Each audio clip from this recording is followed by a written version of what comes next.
Hello guys, in this video I'm going to show you how to change audio from mono to stereo in DaVinci Resolve. So to do this, it's pretty simple. So we'll just have to locate that one video or that audio clip that we want to change from mono to stereo, which is this. So you can do it in your media pool and right click that certain type of file. So here you'll have to go to clip attributes and then you'll just have to locate audio. From audio, you can change your format from mono to stereo as you can see right here. So if it's set in mono, you can just set it to stereo. Here's your left channel and here's your right.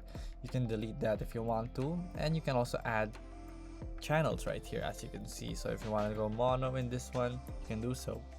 All you have to do is press OK to confirm that you have changed save, and there you go. You can also do the same with your clips right here in your own timeline.